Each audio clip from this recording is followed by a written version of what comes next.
Hearing that, Jegyu felt Yunbom was trying to cross the line with him, but Yunbom thought she wouldn't cross it with Jegyu. That's because there used to be a male guardian who was obsessed with Yunbom. He bothered her by calling her and visiting her house. Even though Yunbom only paid a little attention, he seemed to misunderstand and became obsessed with her. Because of this, Yunbom made a promise to herself that when she came to Shinsu village, she wouldn't get involved with the parents of the students anymore. Hearing this, Jegyu understood that Yunbom couldn't get involved because he was a parent. Then Jegyu asked if he wasn't Hangyul's guardian. Would Yunbom want to cross the line with him? Yunbom quickly said yes, but then later refused. Jegyu was confused by Yunbom's changing answers, and Yunbom felt like her brain was telling him no, but her mouth kept talking as it pleased. And Jegyu would wait until he was no longer her guardian, even if it meant he had to wait for Hangyul's graduation, which was 2 years away. Although it was a long and difficult time, Jegyu would do it as usual. During that time, Jegyu would drink coffee and go to the movies together. They would celebrate important days, Jegyu holding her hand and hugging her. However, if Yunbom didn't want to, Jegyu wouldn't do it. And Jegyu felt that it didn't matter because he had waited for Yunbom for 36 years. So, on the day Hangyul graduated, Jegyu invited Yunbom to meet again at that place and become lovers. Apparently, Yunbom agreed, but she asked Jegyu not to show their relationship in front of the students and teachers. From that day on, Jegyu would also consider Yunbom as his nephew's teacher. He had to restrain himself from being nice and smiling at Yunbom. And suddenly, Jegyu received a call from the woman. The teachers were peeking at something. It turned out they were peeking at Jegyu at the restaurant with the woman.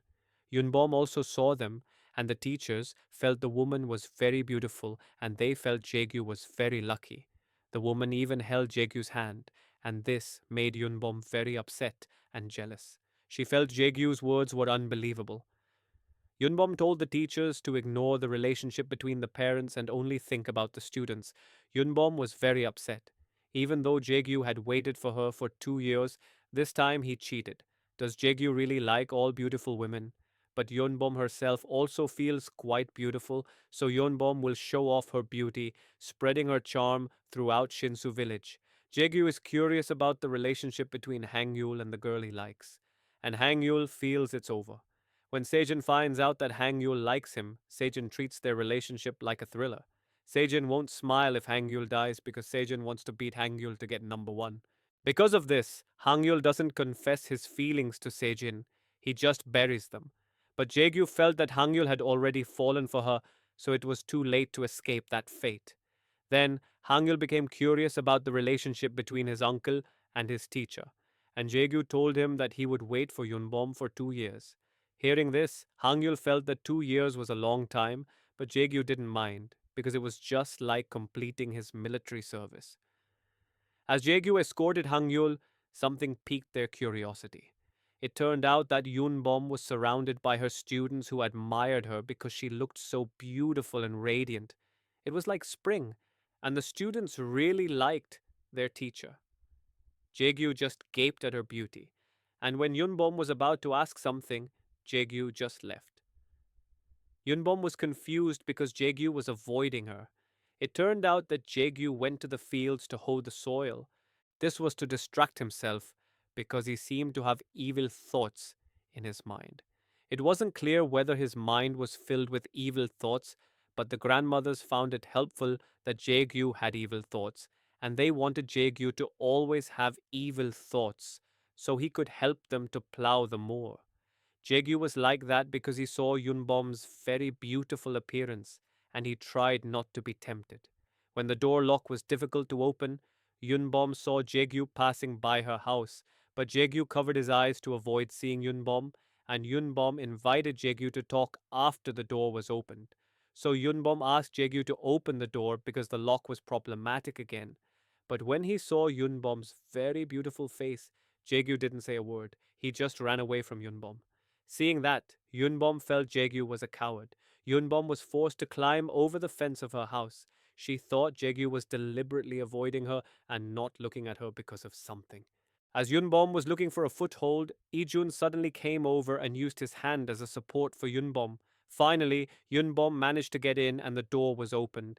It turned out that Ijun had opened an office in Shinsu village and he just wanted to find a track to run on. Then, Yunbom asked if Ijun had time this weekend, because she wanted to discuss something with him. Ijun invited Jegyu to meet and gave him a letter of agreement. During the Shinsu High School Sports Festival, Jegyu made promises that if he participated in the festival, he would enlist in the military again, eat only vegetables at the barbecue, and call Ijun darling. But Jegyu couldn't enlist in the military twice, and he also took the other two promises seriously. And when Jegyu called him darling, Ijun felt amused, and he was willing to cross out the last clause. But still, Jegyu calls Ijun a term of endearment, and when Ijun sees the wound on Jegyu's hand, Ijun feels the rumors about Jegyu doing something to his father are true. Hearing this, Jegyu feels they can't be friends with Ijun because friends shouldn't believe rumors. And when Ijun asks Jegyu to contact him if he needs help, Jegyu ignores Ijun because Jegyu would never ask Ijun for help even if he was in prison. Suddenly, Yunbom calls Ijun and asks to meet. Jegyu becomes curious about why Yunbom wants to meet Ijun.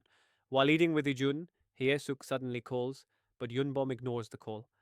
Actually, Yunbom is curious about why Ijun opened an office in a sparsely populated rural area, and Ijun explains it's because Ijun has helped teachers who have encountered problems several times during his time as a teacher, whether it was because of students or parents, and if Ijun becomes the only lawyer in the village, so he can monopolize the place because injustice is everywhere. So if there is any injustice, Yunbom can contact Ijun and Ijun will help her. Yunbom saw the police coming to her house. It turned out the twins had seen someone break into her house, so they called the police. Hearing this, Yunbom panicked and immediately went inside, but she was shocked to see the police arrest Jegyu. But Jegyu explained that he wasn't a thief. He came to her house because today was his scheduled visit with Bomsik, and at that moment, Jegyu came out because he heard the boys say the thief had appeared. Seeing Jegyu's terrifying expression, the man stepped on the gas and sped away. Jegyu, handcuffed, chased after him. When the police wanted to chase the thief, Ijun forbade them, saying they would have to use their brains to catch him.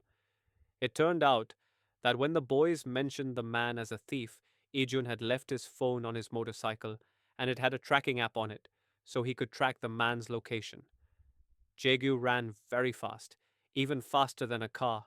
The man thought Jegyu was crazy because he kept following him. The man panicked and nearly hit someone. The teachers there were shocked when they saw Jegyu's handcuffs, and finally Yonbom and the police arrived. With all his strength, Jegyu broke the handcuffs and kicked the hammer the man was holding. When Jegyu knocked the man down, he caught the hammer again, but Jegyu ended up in jail for assaulting the man. It turned out that Hyesuk had ordered the man to open Yunbom's door. 3 hours earlier, Hyesuk had called Yunbom to fix the lock on her house, but Yunbom didn't answer the phone, and Hyesuk had already called a locksmith, so Hyesuk ordered the man to fix the lock. The twins saw the man and assumed he was a burglar. When the man left for a moment to get a crowbar, Jegyu saw that the door looked broken, so Jegyu immediately went in, thinking there was a burglar in Yunbom's house. Ijun also found it strange because the door had been broken into so neatly. Locksmith stepped on the gas because he was scared when he saw Jegyu, who looked like he wanted to kill him. Yunbom felt that Jegyu was acting rashly. She was surprised that Jegyu was involved in something like this, even though the police were present. Then Jegyu told her that if it was about Yunbom, then he had to get involved and couldn't back out. But Yunbom felt that it was reckless. He should be like Ijun, who can track people. Jegyu should be able to use his brains instead of his muscles. Hearing the comparison with Ijun, Jaegyu couldn't accept it. He felt Yunbom had forgotten Bomsik to meet Ijun. But Yunbom felt Jaegyu was the same, and Yunbom felt he could do the same thing as Jaegyu, and Ijun also told him that the locksmith, who was the victim, didn't want to settle, and the only lawyer there was Ijun. But Jaegyu refused to let Ijun be his lawyer because Jaegyu had previously said he wouldn't accept his help even though if he went to jail. So Jegyu would never go back on his word. The next day, Jegyu was released from prison. It turned out that it was because Ijun had already made an agreement with the victim that the victim would not sue him civilly or criminally, and if the attacker did not comply with the peace agreement, he would have to pay all damages. But Jegyu was curious. He didn't employ Ijun, and the victim had previously refused to make peace. Why was Ijun helping him? Hearing this, Ijun was about to explain, but he charged a fairly high hourly rate, and Jegyu didn't listen. But before signing, Jegyu thought he had other priorities. Jegyu met Yunbom at the market, but Yunbom acted indifferent to him. Jegyu felt a little disappointed because Yunbom didn't want to know how he got out of prison. When Yunbom bought 5 bottles of pumpkin juice, Jegyu thought it would be difficult for her to carry them. But despite the difficulty, Yunbom bought a large pot. This was because Jegyu's plants grew large even without watering. At that moment, Yunbom almost dropped the pot, but Jegyu held on to it. He couldn't let it break because the pot was for moving his big plant without watering it, and Jegyu will only help Yunbom to move the pot. Yunbom felt it was too late to ask about the woman Jegyu met last week. Yunbom would seem concerned about her, but Jegyu felt there was something Yunbom wanted to ask, and Yunbom was curious about Jegyu's activities last weekend. Jegyu then told her that he only washed Hangyul's uniform and cooked beef. Hearing that, Yunbom became cynical because if she didn't believe what Jegyu said. Jegyu felt Yunbom had changed a bit because her speech was as cold as a refrigerator and her facial expression was also strange. Then Yunbom asked Jegyu the same thing, because he thought Jegyu was a man who couldn't keep his promises. Hearing that, Jegyu felt Yunbom was very cruel to say such a thing, even though he was in the heat and trying to be faithful, and immediately Yunbom asked Jegyu to cancel their promise if Jegyu was having trouble. Jegyu was very shocked when those words came out of Yunbom's mouth, and Jegyu was about to do something he didn't want to do. Yunbom liked him, so she agreed to cancel their appointment. She also asked him to take care of himself and said goodbye to Bomsik. It turned out that before the locksmith was willing to reconcile with Jaegyu, Yunbom met him at his shop. Yunbom explained that Jaegyu wasn't the person he thought he was, but the man still wouldn't reconcile. Yunbom knelt down, feeling like she had sensors in her knees that automatically folded when apologizing. But he still wouldn't reconcile and told Yunbom to leave. Yunbom left, but later entered the shop again as a customer, intending to buy all the keys in the shop. But the man still wouldn't reconcile, even though Yunbom bought all the keys.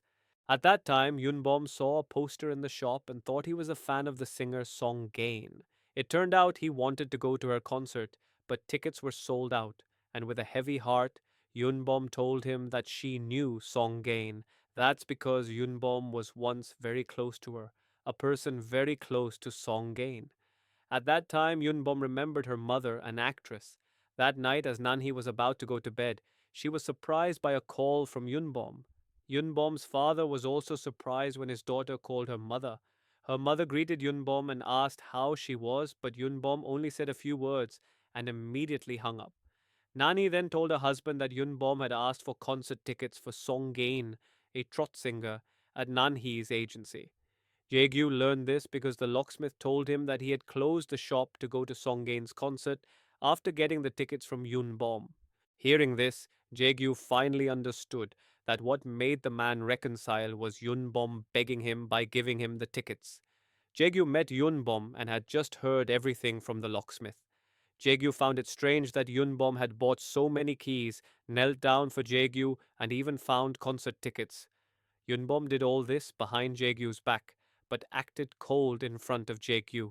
Hearing that, Yunbom cried.